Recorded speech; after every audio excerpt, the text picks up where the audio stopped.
Good morning, everyone. It's Crafts for Reborns. I'm here today to show you a couple of work in progress and a few artist hacks today. So first I want to start with the beautiful Kimberly kit. She is a 0 to 3 months kind of girl, and she is bald right now. She is going to be getting hair, but her body's been all put together and her painting is all done. She's going to have blonde hair, so she's got some very faint eyebrows. Sorry, I'm in your shadow. Right now she's weighing in at almost 6 pounds, and once she has her head weighted, that'll probably be a little bit over 6 pounds. So she's going to be available soon. And then she's the very first doll, by the way, that I've painted with Genesis heat set paint. So I'm transitioning from air dry to heat set. And I think things came out pretty well, actually. I'm really liking the Genesis paints. One of the things I really like about them is because they're oil-based, they really stay where you put them. And that's not so much the case with air dry. Air dry paints, because they're water-based, they have a tendency to drip or to migrate or to move, depending on how you put the kit. So if you take a limb and you paint it, and then you put it on a drying rack upside down, the paint is going to flow a little bit. Where I find the oil paints, they tend to stay where you put them, which I really, really like. So I did her with a very fair skin tone. There's her little nails. And then over here, I'm sorry she doesn't have her eyes yet, so please don't freak out.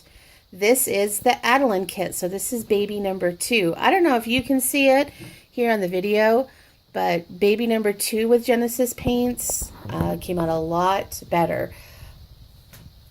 And you know, that's true as artists. Even when we switch mediums, we have a learning curve. Of course, it's a lot faster learning curve, but it's a learning curve nonetheless. Adalyn's she's kind of like a small newborn. So the onesie I put on her was newborn, which is a little big. And this dress I bought for her is a little big as well. But the nice thing about dresses is they're very forgiving. I love this kit. I love those lips. Those are just amazing, amazing lips. And here's her beautiful little hands. She's a doll that I'm planning on. She's looking a lot more red. One of the things I find on camera is things look a lot more red on camera than they actually are in real life.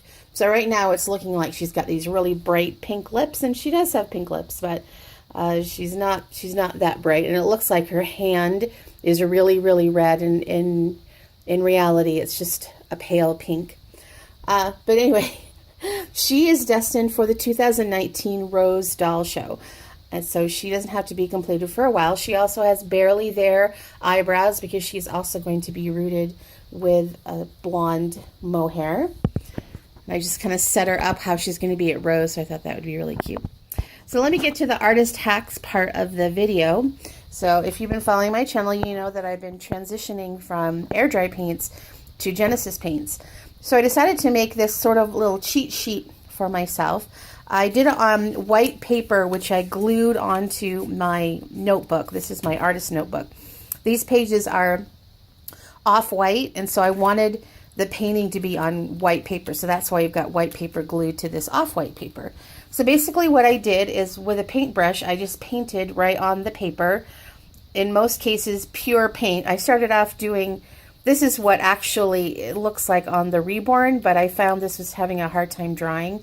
So if at all possible, you can see right here, that's what it looks like on the Reborn. This is what the pure paint looks like from the bottle.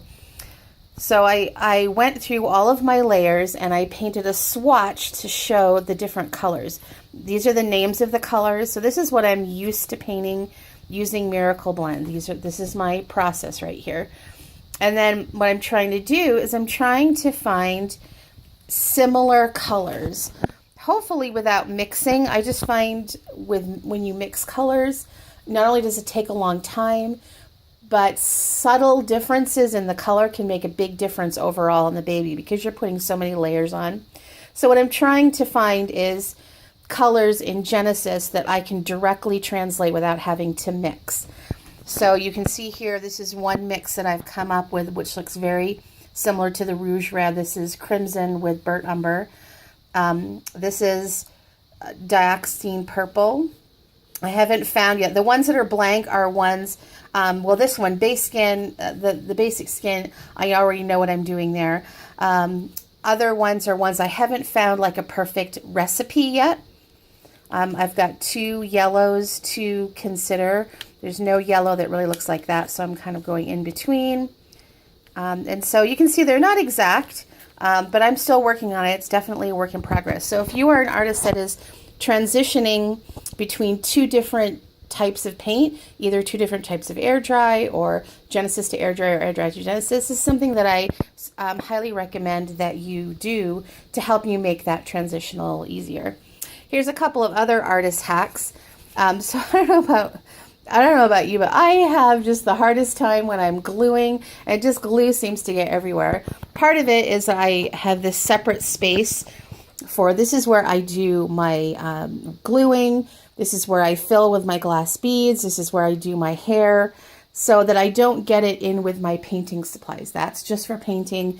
This is for everything else. But the other thing I've done, and these are these puppy pads, which I absolutely love, is I've taken a puppy pad and I've cut a hole in the middle of it. And that way, when I am doing anything with gluing on the inside of the doll, so what I do is I take a cup like this, and I put the baby's head upside down in the cup. And this cup fits perfectly preemie and newborn. It's perfect. And then over the top of the doll, I put this, and this is where the neck will stick up.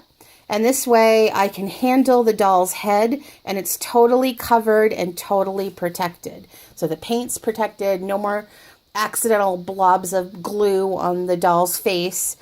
So this is really, really handy. And also having these big cups is also really handy. And then the other thing I do is when I'm filling with glass beads is I take a small square. This is 1/4 of a puppy pad, and I do all my filling over this, because glass beads are kind of like glitter. You don't think it's getting everywhere, but it's getting everywhere. And then when I'm done, this is a glitter trick as a teacher. Usually when the teacher, when using glitter, I always did this on a piece of paper. You just fold it in half like this, and then you just, you can dump it into the garbage. I prefer, if I have an open bag, to just dump it in there, and you'll find you get lots of glass beads that are left over, even though you can't really see them. So I hope you enjoyed this work in progress and artist hacks today. TTFN, ta-ta for now.